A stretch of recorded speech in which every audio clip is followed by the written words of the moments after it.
Dios es un Dios grande y maravilloso. Grande y maravilloso, por supuesto, es nuestro Dios. A Él es toda la gloria, a Él es toda la honra.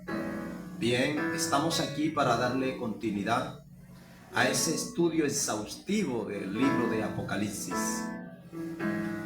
Quedamos en la clase pasada en el capítulo 9, esencialmente en el versículo 11. Hoy vamos a darle continuidad a esta segunda mitad, que creo que es algo que estamos sembrando en cada ministerio, en cada familia, en cada hogar, en cada persona, en cada predicador que se dispone por aprender cada día más las Escrituras.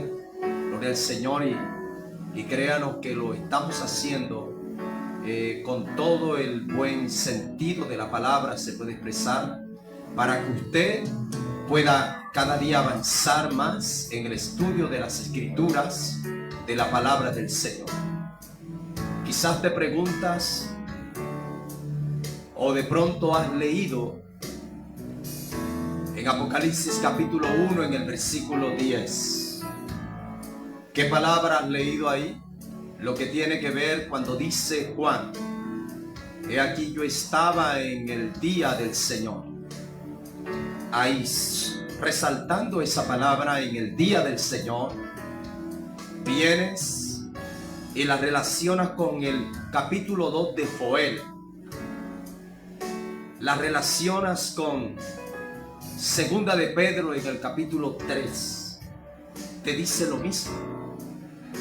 Cuando esta palabra, el día del Señor, vienes y la relacionas con Apocalipsis desde el capítulo 8 hasta el capítulo 18, te habla de lo mismo.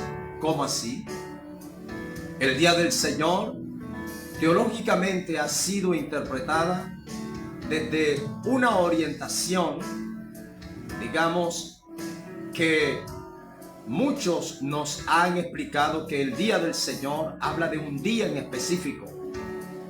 Algunos apuntan el sábado, otros apuntan el día domingo o el primer día de la semana. Pero debemos analizar que el día domingo es el primer día de la semana y el sábado es el séptimo día. Cuando la palabra del Señor nos habla allí en Apocalipsis 1:10 acerca del día del Señor, no nos está hablando de un día en específico como los antes mencionados. Lo que quiere decir es que Dios, el Espíritu de Dios, trasladó a Juan en el Espíritu hacia el día del Señor. Y el día del Señor tiene que ver con el día de la ira. Gloria a Dios. Ese día de la ira que se manifiesta en las Escrituras, en lo que tiene que ver desde el capítulo 8 de Apocalipsis. Todo eso es el día del Señor. El día del Señor, en los textos bíblicos que te he hablado, nos está hablando acerca de ese gran día de la ira, para que lo tengas en cuenta, y no en un día específico.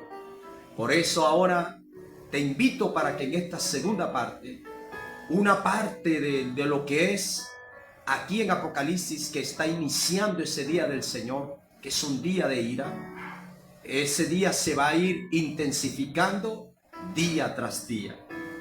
Por eso te invito a leer Apocalipsis capítulo 9 en el versículo 12 para darle un recorderi a donde quedamos la clase pasada. Dice: el primer ay pasó. Lo que da a entender es que hay tres ayes. ¿Recuerdas ese ángel especial que se levantó y dijo ay, ay, ay? Estamos estudiando ese primer ay. Ahora vamos a entrar al segundo ay. En el versículo 13 de Apocalipsis capítulo 9, dice la palabra de Dios de la siguiente manera: el primer ay pasó. Como podemos observar, esos juicios o los eventos que sucedieron en el primer ay quedan atrás. Ahora se prosigue a darle continuidad a ese segundo ay. Lo que nos revela es que Este evento va a ir teniendo un poco más de intensidad acerca del juicio de Dios en estos tres ángeles que hacen falta por tocar sus trompetas. Dice el primer ay pasó, he aquí, vienen aún 2 ayes después de esto. El versículo 13 de Apocalipsis capítulo 9 dice, el sexto ángel tocó la trompeta. Y cuando habla del sexto ángel, debemos tener en cuenta que son 7 ángeles. ¿Qué va a pasar cuando este ángel toque la séptima trompeta? Dice, y oí una voz de entre los 4 cuernos del altar de oro que estaban delante de Dios. Aquí podemos observar que en el Antiguo Testamento se encuentra a través del Discán. Es la palabra hebrea para hablar acerca de el tabernáculo a través del desierto que Dios le reveló a Moisés. Y podemos observar acerca de lo que tiene que ver, gloria a Dios, cuando dice, oí una voz de entre los 4 cuernos del altar de oro que estaba delante de Dios. Y en ese altar de oro era donde efectivamente se hacían las expiaciones o los sacrificios. Pero preguntamos, ¿dónde Juan vio este altar de oro? Esto tiene que ver en el cielo, ya no en la tierra, sino ahora lo que está en el cielo. Lo que da a entender es que ese templo en la tierra, lo que sucedió fue un efecto, una causa-efecto de lo que por originalmente se puede entender que es lo espiritual. Y cuando habla de los 4 cuernos, está hablando de esa autoridad y de ese poder que había en esos sacrificios para alcanzar hacia todos los hombres. Y observe, dice del altar de oro que estaba delante de Dios. Este altar de oro está delante de Dios. Y sigue diciendo la escritura en el versículo 14. Diciendo al sexto ángel que tenía la trompeta, desata a los 4 ángeles que estaban junto al gran río Éufrates. Este ángel está dando una orden. Cuando toca la trompeta, dice al sexto ángel que tenía la trompeta, desata a los 4 ángeles que estaban junto al gran río Éufrates. Cuando nos habla acerca aquí y aparece por primera vez el río Éufrates, necesito que te detengas por un momento ahí, porque ha habido ciertos mensajes sensacionalistas con relación al río Éufrates. Y algunos, aprovecho esto para ilustrar, han levantado un mensaje donde ellos hablan de lo que es el río Éufrates estar seco. Y ellos en la actualidad, no sé de qué manera, donde toman esas informaciones para decir que el río Éufrates se está secando. Eso no es una realidad en la actualidad. Puedes investigarlo más a fondo y no te dejes engañar. Aquí aparece el río Éufrates y los 4 ángeles que están atados allí, ellos van a ser sueltos. Y observemos para qué van a ser sueltos. Van a ser sueltos en el segundo ay, es decir, al sexto ángel que tocará la trompeta. Versículo 14 diciendo al sexto ángel que tenía la trompeta, desata a los 4 ángeles que estaban junto al gran río Éufrates. Y fueron desatados los 4 ángeles que estaban preparados para la hora, para el día, mes y año. ¿Con qué propósito? A fin de matar a la tercera parte de los hombres. se le da continuidad a lo que tiene que ver con un tercio. Y observemos la revelación que hay aquí. Estos 4 ángeles, por supuesto, harán en una hora, en un día, en una hora, en ese mes, de ese año. Lo que da a entender es que en esa hora ellos harán lo que jamás Satanás ha hecho durante todo lo que ha podido suceder. Amado pueblo del Señor, los días que vienen para las personas que se queden del arrebatamiento de la iglesia y puedan enfrentar aquel gran día del Señor, es un día de tumulto, de oscuridad y de confusión, dice Joel. El versículo 16 dice: y el número de los ejércitos de los jinetes eran 200 millones. Yo oí su número, dice Juan. Observamos que la tercera parte de los hombres dice que va a ser asesinada en una hora. Y la pregunta es, ¿cómo pueden estos 4 ángeles en medio de una hora destruir la tercera parte de los hombres, matarlos? Si analizas que hay una transición, que en el 5.º sello, en ese primer ay, los hombres eran atormentados por 5 meses y la muerte había huido. Por lo tanto, el objetivo que da a entender ahí es que son dejados allí y la muerte huye de ellos para que ellos puedan ver la ira de Dios. ¿Con qué propósito? Para que eso les atraiga a ellos arrepentimiento. ¿Pero lo lograrán? Ahora observamos que ya la muerte nuevamente se ha activado. Según lo que observamos aquí, lo que da a entender es que estas plagas serán temporales. Tendrán su momento específico, su día y su hora. ¿Esto te dice algo? Claro que sí. Las cosas no son... En el reino de Dios las cosas no se improvisan. Todo está establecido. Todo tiene su momento. Todo tiene su hora. Y dice la Escritura en el versículo 16: y el número del ejército de los jinetes eran 200 millones. Cuando habla de este número de 200 millones, ¿saben? Muchos malinterpretan esta parte de las Escrituras. ¿Por qué lo digo? Porque los he escuchado. Lo primero que dicen es que el único país, eso se llama aplicación, el único país que puede aplicar para que esta profecía se pueda cumplir es China, porque China tiene el mayor número de habitantes y se multiplica. Amado pueblo del Señor, no has entendido correctamente las Escrituras. Si puedes leer el contexto, te darás cuenta aún desde en todo este capítulo 9 de Apocalipsis, es un ejército sobrenatural.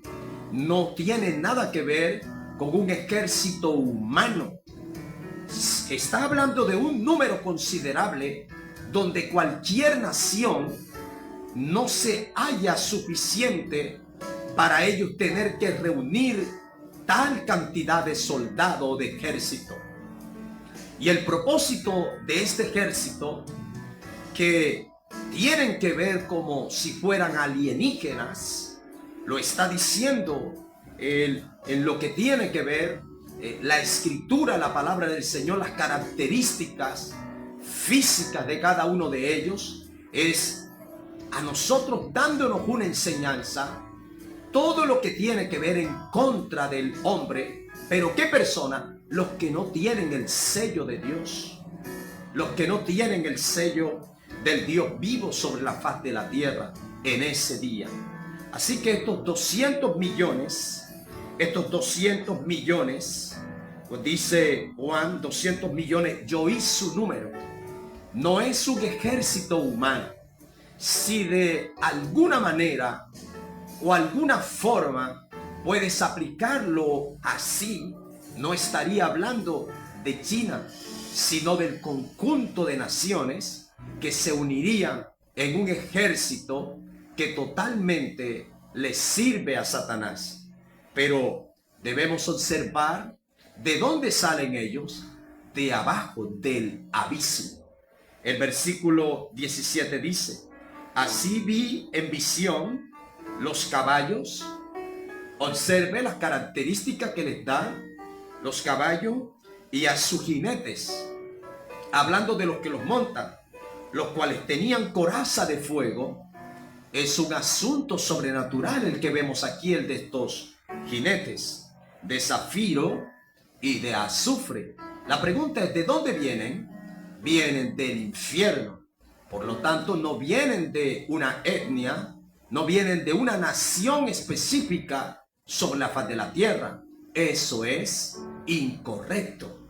Debemos dejarnos guiar por las escrituras. No es tan difícil nosotros dejarnos guiar por la palabra de Dios, pero te doy esta recomendación. ¿Quieres ser guiado en un asunto verdadero? Déjate guiar por las escrituras, por la palabra del Señor. Que ellas te guíen, léelas, déjate guiar por las escrituras. Dice: y las cabezas de los caballos eran como cabeza de leones. ¿Por qué está hablando este sentido metafórico? La palabra cabeza está hablando de la autoridad, está hablando del poder. Y cuando habla de cabezas de leones, da a entender es que eso hace parte de un reinado. Que se te viene a la mente cuando lees la palabra león, habla de un rey, habla de un gobierno, habla de autoridad, habla de poder. Algunas personas dicen: bueno, yo no leo el Apocalipsis, me da mucho miedo, no entiendo las cosas que hay allí descritas. Hay un sinnúmero de cosas que me asustan. Muchas veces debemos saber interpretar las escrituras cuando nos acercamos a Apocalipsis. Apocalipsis debe ser el libro más leído por la iglesia, especialmente por los ministros, por aquellos que predican el evangelio de la palabra del Señor. Amado pueblo del Señor, no debemos desconocer la profecía bíblica. Está diciendo que y las cabezas, dice, las cabezas de los caballos eran como cabezas de leones, y de su boca salían fuego, humo y azufre. Salían tres características importantes, y más adelante te los puede enumerar como una plaga. ¿Qué sale de la boca de ellos? Sale fuego, sale humo y azufre. Estos tres elementos son importantes para revelarnos de dónde viene este ejército. No es un ejército humano, es un ejército que se levantará en aquel día. Y observemos, es un ejército que se levantará en aquel día y será guiado por los 4 ángeles que por supuesto estarán sueltos del río Éufrates. Actualmente está atado allí desde que ellos se rebelaron contra Dios, pero han sido guardados específicamente para tener que servirle a Dios en ese día. Algo creo que estás pensando. ¿Qué sucede?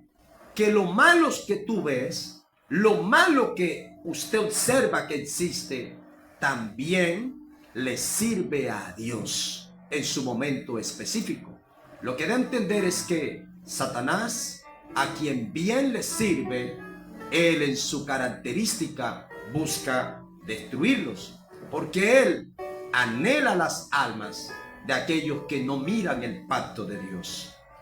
Por estas 3 plagas, versículo 18, fue muerta la tercera parte de los hombres. Y esa tercera parte, es decir, que va a quedar una cuarta parte. Cuando habla de un tercio y se repite nuevamente un tercio, nos está hablando que no es en totalidad, es un asunto parcial. Y dice la Escritura: fue muerta la tercera parte de los hombres por el fuego, el humo y el azufre que salían de su boca. Versículo 19 de Apocalipsis 9: pues el poder de los caballos estaba donde, en su boca y en sus colas, porque sus colas semejantes a serpientes. Todo esto tiene que ver con un sentido metafórico, una representación del mal como tal. Ahí observamos la serpiente, el najás, y cuando nosotros miramos esa serpiente que aparece en el principio, ahora también aparecerá al final para darle el veredicto final a aquellas personas que no hicieron caso omiso al llamado de Dios y que ellos pensaron que la vida en esta tierra sería una vida muy permanente. Por lo tanto, se hicieron llamar moradores de la tierra. Sigue diciendo la Escritura: pues el poder de los caballos estaba en su boca y en sus colas, porque sus colas semejantes a serpientes, dando la identidad a quien ellos, o en nombre de quien vienen en nombre de Satanás, y tenían cabezas y con ellas dañaban. Es su característica, dañar, destruir en aquel día. Pero debe recordar que fueron elegidos para una hora de un mes y de un año específico. Eso ni se puede atrasar ni se puede adelantar. Está en la profecía. ¿Cuándo se va a cumplir? Se va a cumplir después de la quinta trompeta, es decir, al sonar del selfing, de la sexta trompeta, de este sexto ángel. El versículo 20 dice: y los hombres que no fueron muertos con estas plagas. Lo que busca resaltarnos aquí esta escritura es que hubieron personas común y corriente de carne y hueso, pasando la ira de Dios. Por supuesto, no tienen el sello del Dios vivo. Lo que se revela en ello es que no tienen ninguna identidad con Dios, no quieren nada con Dios hasta el momento. Pero vamos a mirar si estas personas, después de lo que ven, se van a arrepentir. Y dice la Escritura, el versículo 20: y los otros hombres que no fueron muertos con estas plagas, ni aun así se arrepintieron de las obras de sus manos. Observemos, ni aun así se arrepintieron de las obras de sus manos. Mi pregunta es: ¿qué tendrá que hacer Dios para que usted se arrepienta? ¿Qué tendrá que hacer Dios para que usted venga a su presencia? He escuchado a personas decir: es que todavía no estoy preparado, es que todavía Dios no me ha llamado. Esas dos expresiones son incorrectas, porque nosotros nunca estaremos preparados para seguir al Señor. Nosotros nos preparamos dentro de este camino. Lo otro, cuando dicen el día que Dios me llame, ese día yo iré. Escúcheme, desde el jardín, desde el libro de Génesis, cuando Dios le pregunta al hombre: ¿dónde estás tú?, es un mensaje que Dios le está dando a la humanidad desde el principio. A todo el mundo nos está preguntando: ¿dónde estás? Le preguntó a la mujer: ¿qué has hecho? Le pregunta a cada uno de nosotros: ¿dónde estás? ¿Qué has hecho? Es un llamado al arrepentimiento. Por lo tanto, amado oyente, no permitas que la ira del Señor puedas tú alcanzarla y puedas estar allí, porque será algo muy, pero muy triste. Observemos Dice el versículo 19, 20, que es clave de Apocalipsis 20, y todos los hombres que no fueron muertos por estas plagas, ni aún así, esa es una palabra que califica la dureza del corazón, que a pesar que Dios golpea la tierra con todas estas plagas, y lo que observamos es que el mal que está ahí sirviendo, ellos están sirviendo por permiso de Dios. ¿Qué quiere enseñarnos esa gloriosa palabra? Lo que quiere enseñarnos es que lo que pasó antiguamente en Egipto, cuando Dios golpeó a Egipto, se va a repetir nuevamente en aquel día. ¿Qué día? En el día del Señor o en el día de la ira. Son por etapas de 7 años. Eso es lo que se llama el día del Señor. Es un día en el cual tendrá una etapa de 7 años. Y podemos observar que lo que alcanzamos a mirar aquí, gloria a Dios, es lo que va a suceder en la segunda mitad de esa etapa de 7 años, que es la ira de Dios. La iglesia del Señor, por supuesto, no estará en este evento. Recuerda que según segunda de Tesalonicenses capítulo 5 versículo 9, dice la Escritura que Dios no nos ha puesto para ira, sino para alcanzar salvación por medio de nuestro Señor Jesucristo. Estos hombres ni aún así se arrepintieron. La palabra arrepentimiento, cuando se escribe en griego koiné, sí, es la palabra para metanoia. Pero cuando nosotros miramos la palabra arrepentimiento, aquí, ¿qué sucede? ¿Por qué aparece la palabra arrepentimiento en medio de la ira de Dios? Es porque los juicios de Dios traen arrepentimiento. Cuando los juicios de Dios se derraman con un propósito, que haya arrepentimiento. Por lo tanto, amado pueblo del Señor, esta palabra para arrepentimiento, cuando viene del griego metanoia, significa un conocimiento después. Un conocimiento que se tiene después de una experiencia. Es decir, conocer el pecado más bajo que me puede separar de la presencia de Dios.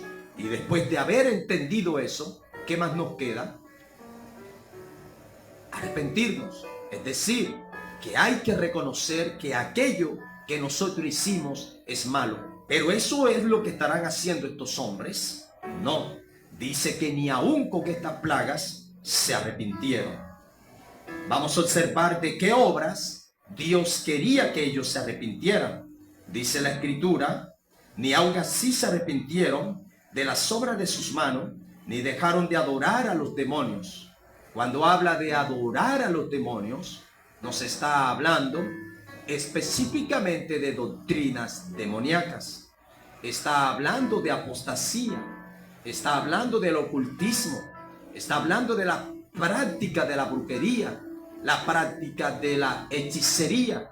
Nos habla acerca del ocultismo, nos habla acerca del satanismo, nos habla acerca de lo que es practicar todas estas, la idolatría. Observemos, ni dejaron de adorar a los demonios, ni a las imágenes de oro, de plata, de bronce, de piedra y de madera, las cuales no pueden ver, ni oír, ni andar, como lo registra el Salmo 115. Amado pueblo del Señor, aquí hay una revelación importante. La idolatría no se acabará ahora. La idolatría continuará hasta el fin de los días, acompañará a los seres humanos. Y vemos aquí que habrá muchas personas que no se arrepentirán ni de sus hechicerías. Por lo tanto, por más que tú y yo ayunemos, oremos, no es malo. Por más que tú y yo hagamos una guerra espiritual, no es malo. Pero no pienses que porque usted viene y dice ato demonios, encadeno, amordazo y se va, hermano, muchas veces las cosas no suceden porque nosotros tengamos que expresar la palabra. Hay un principio, hay un orden establecido. Esto, la brujería, la hechicería, irá hasta el fin de los tiempos con la humanidad. Por lo tanto, pueblo del Señor, escuchemos lo que dice la palabra en el versículo 21. Y no se arrepintieron de sus homicidios. Los homicidios acompañarán a la humanidad hasta los últimos días, ni de sus hechicerías, ni de su fornicación. Y cuando habla de fornicación, ahí vamos a hablar un poco acerca de este pecado. La palabra fornicación es la palabra griega para porneia. Y cuando habla de porneia, ¿qué significa esa palabra en griego? Esa palabra significa inmoralidad sexual. Cuando nosotros miramos la fornicación desde un punto de vista en que Dios lo ve, gloria a Dios, entonces analizamos que la fornicación es una inmoralidad sexual en el debido proceso en que se adoran imágenes, en que se practica la brujería, la hechicería, gloria al Señor. Y cuando nosotros recibimos al Señor como único y suficiente Salvador de nuestra vida y nos separamos de su presencia para seguir adorando imágenes, entonces seremos llamados adúlteros. ¿Por qué? Porque habremos sido infiel a Dios, gloria a Dios. Y es de allí donde aparece la palabra que ni los fornicarios ni los adúlteros heredarán el reino de Dios. Amado pueblo del Señor, es la parte más profunda que podemos interpretar estas palabras en el sentido de lo que Dios piensa en cada una de estas palabras. Sí, de una forma simple, la fornicación es una unión, fue una unión sexual fuera del matrimonio, pero es algo muy simple. Y personas tienen, por supuesto, que salir de ese pecado y arreglar su vida para que aquel día no los alcance. Pero observemos el versículo 21 para concluir. Y no se arrepintieron de sus homicidios, ni de su hechicería, ni de su fornicación, ni de sus hurtos. Continuaron con todas estas malas costumbres. Sin embargo, hoy concluyo con esta palabra. ¿Cuál? Más que una palabra, es una pregunta. Cuando nosotros hoy, estando en una ciudad y expresamos, toda la ciudad es de Cristo. Amados hermanos, todo el país es de Cristo. Observemos lo que detenidamente expresamos es con buenas intenciones, pero ¿qué sucede? ¿Será que toda la nación en Colombia serán que se van a salvar? Amados hermanos, debemos tener claridad en las Escrituras. La palabra del Señor dice, muchos son llamados. Ahí, para aquellos que dicen que el día que Dios me llame, el Señor dice, muchos son llamados, pero pocos los escogidos. Y esta palabra para escogido no es un sistema en que Dios los eligió a un grupo de personas y que este grupo se va a salvar y el resto no. No, Señor. Lo que da a entender es que ellos se decidieron por Dios desde el preciso momento en que vinieron a Cristo. A eso se le llama predestinación. Amado pueblo de Dios, espero que esta gloriosa palabra te haya ayudado mucho. Vamos a entrar ahora en nuestra próxima clase en el capítulo 10 de Apocalipsis. Y por supuesto, estaremos hablando acerca del ángel con el librito y explicando todo lo que tiene que ver una gran revelación de este ángel. Es un ángel especial que aparecerá antes del último ángel. Es para hablar acerca del séptimo ángel que tocará el séptimo selfín o la séptima trompeta. Y aprenderemos una palabra ahí clave. ¿Cuál es? Hasta que se cumpla el misterio de Dios. Aprenderemos qué quiere decir esa palabra misterio para Dios. Que Dios te bendiga más y más y comparte.